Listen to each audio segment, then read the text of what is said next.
प्रकार का विकास देखकर जो विनीता ने यहाँ पर किया है, जो आप लोगों की पढ़ाई के लिए इतने सुंदर कमरे की व्यवस्था की है और आपका पूरी तरह से ध्यान रख रही हैं, खाने पीने से लेकर के आपकी शिक्षा, ये बहुत बहुत बड़ी उपलब्धि है। और बच्चों, ये आसान काम नहीं है।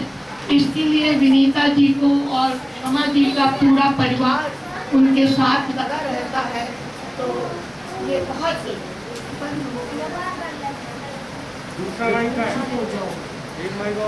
हेलो, ये बहुत बड़ा काम है, ये साधारण काम नहीं है। इसमें समय भी लगता है और बहुत पैसा भी लगता है। परंतु इसके पहले कि मैं विनीता जी के काम की प्रशंसा करूं, मैं क्षमा जी के बारे में, जो उनकी माँ है, जिनको मैं वर्षों से जानती हूँ और मैंने उनसे बहुत कुछ सीखा। मैंने ही नहीं, समिति की बहुत सारी महिलाओं ने। और मुझे अफसोस होता है कि क्षमा जी को इनफैक्ट पद्मश्री मिलनी चाहिए थी। मुझे आज भी मन है कि उनको किसी प्रकार से ग्रास रूट,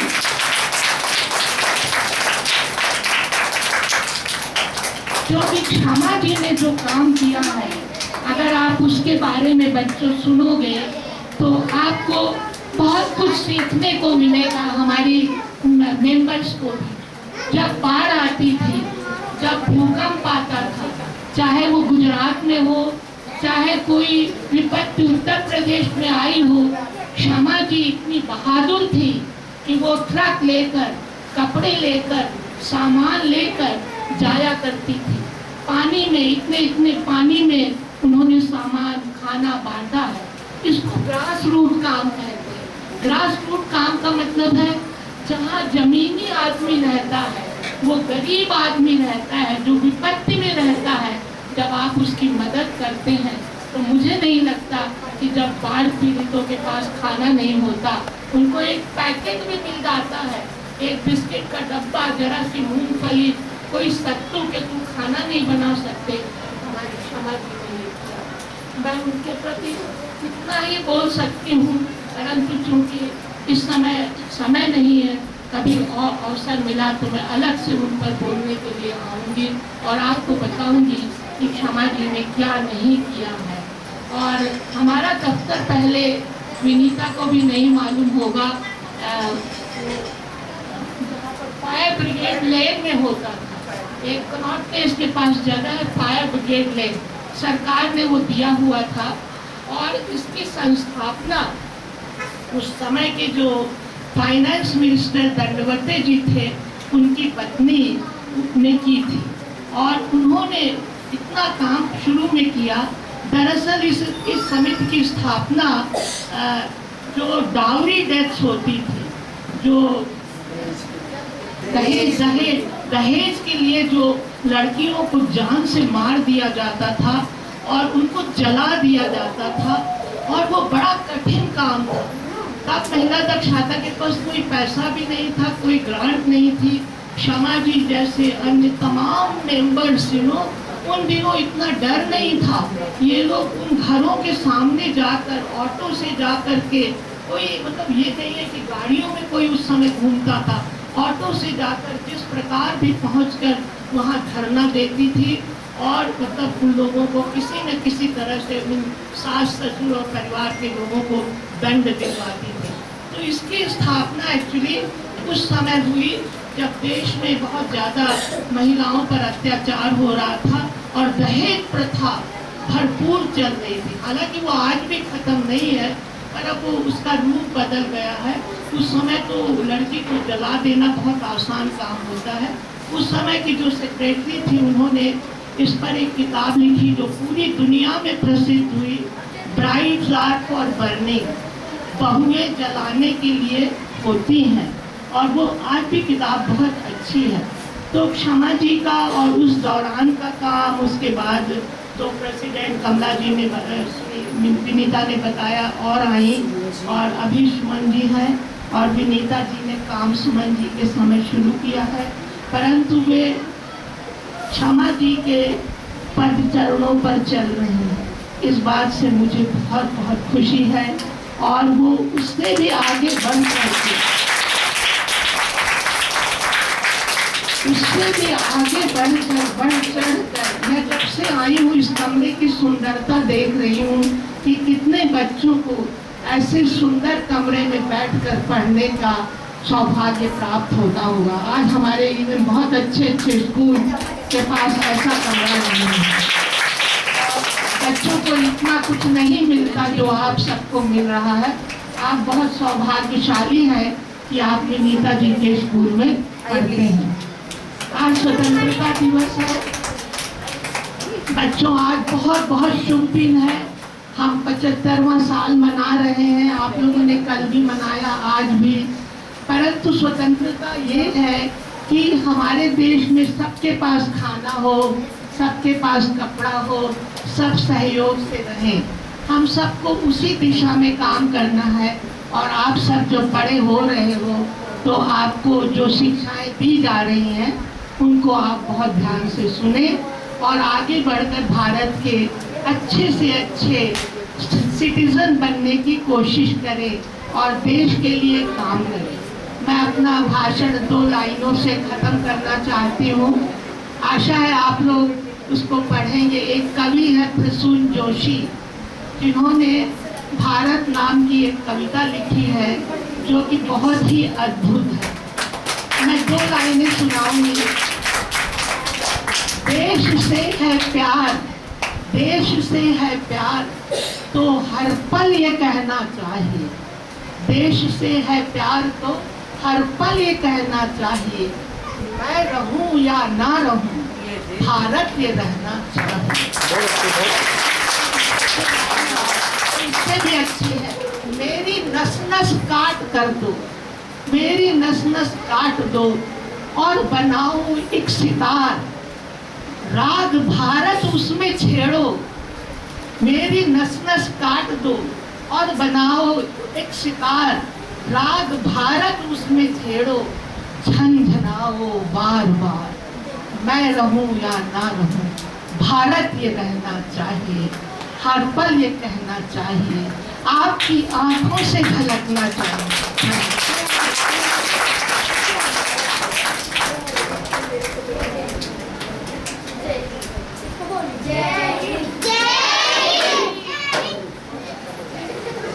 जी, आपके इतने सुंदर शब्दों से जैसे आपने वर्णन किया उससे हम और इंस्पायर होते हैं, प्रोत्साहित होते हैं, बहुत प्रोत्साहित होते हैं कि हमारे साथ अभी आप जैसे पिलर्स खड़े हैं, कमला जी, सतीश सूद जी,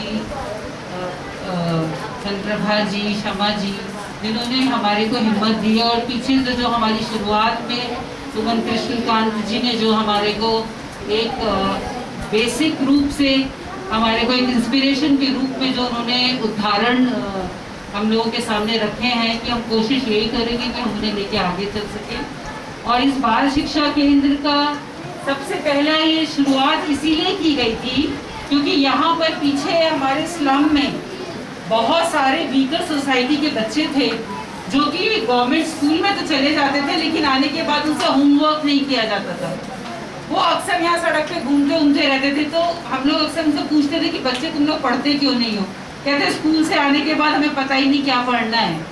और आप बिलीव नहीं करेंगे, जब हमने 6th क्लास के 4th क्लास के बच्चों को पढ़ाना शुरू करा, ट्यूशंस देना शुरू करा, जो कि इनिशिएटिव सुमन जी और शमा जी ने शुरू किया था। नीम के पेड़ के नीचे चटाई बिछा के इन बच्चों को पढ़ाया जाता था। 1997-98 से शुरू हुआ था ये। और उस समय हम लोगों ने एक टीचर रखी थी, कुल मात्र हम उन्हें दिया करते थे 2000 रुपया या 1000 कुछ। वो कहती थी मैं सोशल कॉज के लिए यहाँ करने आऊँगी। हमें लगा कि हमें ट्राई करना चाहिए और मदद करनी चाहिए। आप विश्वास नहीं करेंगे, मदद करने के लिए हमने सिर्फ उस समय 15-20 बच्चे बैठाए थे और हमें ये रियलाइज हुआ कि हमें तो काम अगर करना है तो इसी पे ही करना है, क्योंकि क्लास 4th और 6th के बच्चे को ABCD भी नहीं आती थी, उसको कैट बैट रैट कुछ नहीं पता था। तो हम सोचते थे पास कैसे हो जाते हैं। तो हम लोगों ने स्कूल जाके सर्वे करना शुरू किया तो हमें पता चला कि एक रूल ही है कि आपको पास ही करना है 6th क्लास तक। और उस वजह से जब हमने बच्चों को पढ़ाना शुरू किया क से कबूतर, अब हम आगे वेट कर रहे हैं कि वो ख से बताएंगे, दे डिडंट नो एनीथिंग। तो हमें लगा कि अगर यही आगे चल के हमारे देश के नागरिक बनने वाले हैं, अगर हमारे शुरुआत ही यहीं से है, ठीक है हम महिलाओं के लिए हम लोगों ने शुरू किया, हमारा हम महिलाओं के ही तो बच्चे हैं, अगर इन्हीं को ही कोई अगर नहीं संभालेगा तो कैसे संभालेंगे। फिर उसके बाद क्या हुआ, बच्चे सिर्फ लड़के आते थे। आप विश्वास नहीं करेंगे कैसे हम लोगों ने जा के घरों में घुस के उनकी बेटियों को निकाला, बाल शिक्षा केंद्र में रिक्वेस्ट किया कि प्लीज आप भेजिए। जैसे ही लड़की 10 साल की हो गई, पढ़ाई बंद, चौका शुरू, किचन शुरू। वो तो अभी भी, ये बात हम बता रहे हैं तब की, अभी 20 साल में भी यही हाल है। इसमें से कम नहीं तो 15 लड़कियां छोड़ के जा चुकी हैं, क्योंकि लॉकडाउन हो गया, हम 2 साल फॉलो नहीं कर पाए। अब मैं उनसे पूछ रही हूँ कि वो कहाँ है, तो पता चला कि मम्मी पापा ने 8वीं क्लास के बाद पढ़ाई बंद करा दी, क्योंकि अब वो सिलाई सीखेगी, खाना बनाएगी, काम करेगी, पढ़ने से तो उसको कुछ ज्ञान से कुछ मिलेगा नहीं। तो हम जो ग्रास रूट पे जाके जो अभी भी करते हैं, उनके घर जाते हैं, अब उनके सबके नाम लिखे जाएंगे, पते ढूंढे जाएंगे, लड़कियों को वापस घर से खींच के लाया जाएगा, री-एडमिशंस कराए जाएंगे, काउंसलिंग करके। Because I feel this is the best initiative one can do.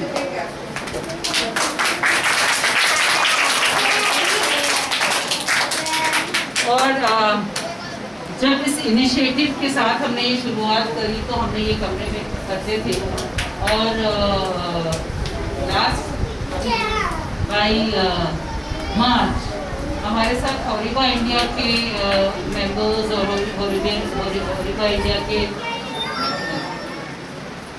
India से जितने मेंबर्स, स्टाफ जो भी यहाँ पर हैं, सब लोग हमसे जुड़े और उन्होंने कहा कि उन्हें CSR इनिशिएटिव लेना है और वो कुछ करना चाहते हैं रियल, जहाँ पे उनको रियलिटी दिखे। बिकॉज NGOs बहुत हैं, बहुत सारे लोग हैं, लेकिन एक ही इस तरीके की ऑर्गेनाइजेशन है जो कि हमारे किसी भी तरीके से कोई योगदान से NGO नहीं चलाते। वो पूरा पैसा 100% कॉज के लिए जाता है। Because most of the NGOs में ये भी एक है कि they run the NGO with that. And इनका जो इनिशिएटिव जो इन्होंने लिया, इन्होंने हमारे साथ इनिशिएटिव में एक जो सबसे बड़ी बात करी है, हमारे स्वाधार गृह के लिए इन्होंने हम लोगों को मशीन्स दी हैं, वहाँ पे मशीन्स लगाई हैं। जितनी भी हमारी पुरानी मशीन्स थी हमने सारी चेंज करके हॉरिबा इंडिया के थ्रू जो हमें मशीन्स मिली, हमने वहाँ पे वो मशीन्स लगा दी हैं। हमें वहाँ के लिए 2 कंप्यूटर्स हमने सेट करे हैं, जिससे कि हमारी इनमेट्स को एक टीचर रख दी है जो कंप्यूटर अलग से सिखाने आती है। प्लस हमारा एक जो नेक्स्ट इनॉग्रेशन होने वाला है वो बदरपुर में होने वाला है, जहाँ पर हम एक सिलाई सेंटर एंड विद 2 कंप्यूटर शुरू करने वाले हैं।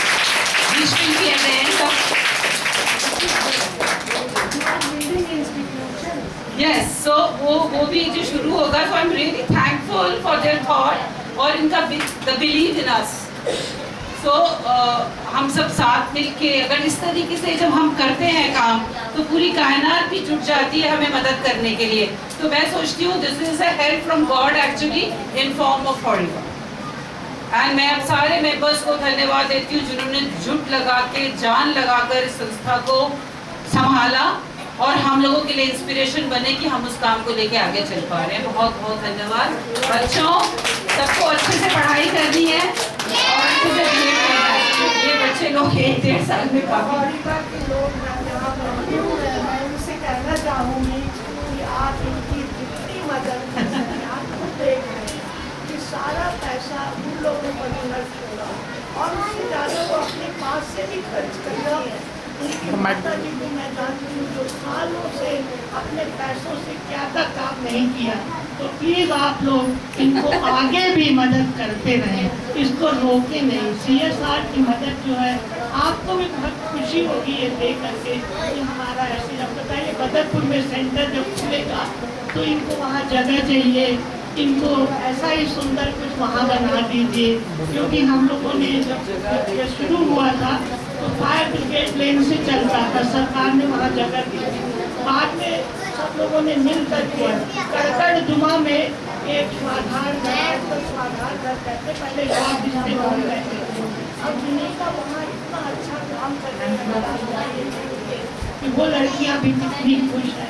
तो मेरी आप लोगों से हाथ जोड़कर विनती है कि आप विनीता को और आगे भी मदद करें। महिला दक्षता इस संस्था को आगे And absolutely thankful for everything and whatever initiative, even how much ever it is, we appreciate the thought. इस thought को appreciate करते हैं, just जितना भी हो पाया we are happy with it.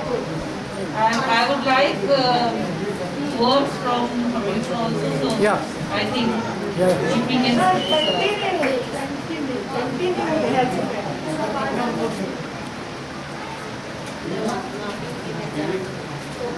नमस्कार, मैं परिवार की तरफ से केवल यही कहना चाहूँगा कि जब हम महिला दक्षता समिति के साथ जुड़े तो Mahila Dakshata Samiti was very very forthcoming, very open.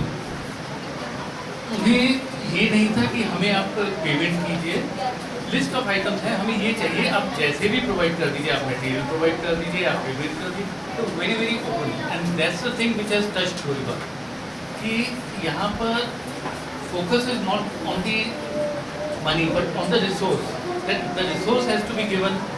ये रिसोर्स हमें देना है किसी भी तरीके से जो ज़रूरतमंद लोग हैं उन तक पहुँच पाए, और ये चीज़ थॉट प्रोसेस जो है वो होलिबा को कनेक्ट कर पाया है।